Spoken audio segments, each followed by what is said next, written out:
പലപ്പോഴും ചെറിയ അശ്രദ്ധയാണ് വലിയ അപകടങ്ങൾ ക്ഷണിച്ചു വരുത്തുന്നതെന്ന് നമ്മൾ പറയാറുണ്ട്.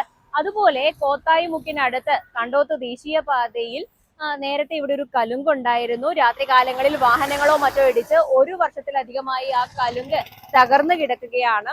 ഈ റോഡിന്റെ വൈറ്റ് ലൈൻ ശ്രദ്ധിച്ചാൽ മനസ്സിലാകും. അതോടുകൂടി ചേർന്നാണ് ഇത്തരത്തിലൊരു തകർച്ച ഇവിടെ ഉണ്ടായിരിക്കുന്നത്. രാത്രികാലങ്ങളിലൊക്കെ വാഹനങ്ങൾ പോകുമ്പോൾ അല്ലെങ്കിൽ ലോറികളടക്കം ചീറിപ്പാഞ്ഞു പോകുന്ന ദേശീയപാതയ്ക്ക് സൈഡ് കൊടുക്കുന്ന സമയത്ത് ഇരുചക്ര വാഹനങ്ങൾ അതുപോലെ നടന്നു പോകുന്ന ആളുകളൊക്കെ കാല് തെറ്റി ഇവിടത്തേക്ക് പതിക്കാൻ സാധ്യതയുണ്ട്. വലിയൊരു അപകടക്കെണി തന്നെയാണ്. നേരത്തെ പോലീസ് ഇവിടെ ഒരു സൂചനാ ബോർഡ് വച്ചിരുന്നു. ഇപ്പോൾ അത്തരത്തിലുള്ള യാതൊന്നും ഇവിടെ കാണാനില്ല. ഇങ്ങനെ ഒരു റോഡ് ഇവിടെ ഇടിഞ്ഞു താഴ്ന്നിരിക്കുകയാണ്.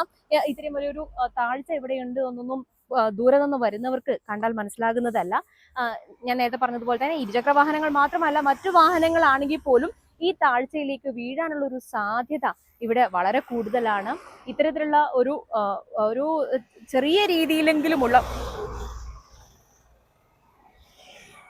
ഇപ്പോ പോയ ആ വാഹനം തന്നെ കണ്ടില്ലേ, ആളുടെ കാല് പോലും ഈ താഴ്ചയിലേക്കായിരുന്നു. ആളുടെ ശ്രദ്ധ അവിടെ പതിഞ്ഞിട്ടില്ല എന്ന് തന്നെ നമുക്ക് മനസ്സിലാക്കണം. ലൈവായിട്ട് കാണുകയാണ്. ശരിക്കും പറഞ്ഞാൽ എന്റെ ശ്വാസം ഒന്ന് നിന്നുപോയി. അത്രയും വലിയ ഒരു അപകടമാണ് ഇവിടെയുള്ളത്. അധികൃതരുടെ ഒരു ശ്രദ്ധ ഇവിടെ പതിയേണ്ടതുണ്ട്. നേരത്തെ പോലീസ് ഇവിടെ ഒരു സൂചനാ ബോർഡ് വച്ചിരുന്നു. ഇപ്പോൾ അത്തരത്തിലുള്ള യാതൊന്നും ഇവിടെ കാണാനില്ല. ദൂരെ നിന്ന് വരുന്ന വാഹനങ്ങൾക്ക് ഇങ്ങനെ ഒരു അപകടം ഇവിടെ പതിയിരിപ്പുണ്ട് എന്ന് മനസ്സിലാക്കാനും സാധിക്കില്ല. ഇത്തരത്തിലുള്ള വാർത്തകളൊക്കെ മുന്നോട്ട് എത്തിക്കുകയും അധികൃതരുടെ ശ്രദ്ധയിൽപ്പെടുത്തുകയും ചെയ്യുകയാണ് നമ്മുടെയൊക്കെ ഒരു ധർമ്മം എന്നതുകൊണ്ട് മാത്രം റിപ്പോർട്ട് ചെയ്യുന്നു.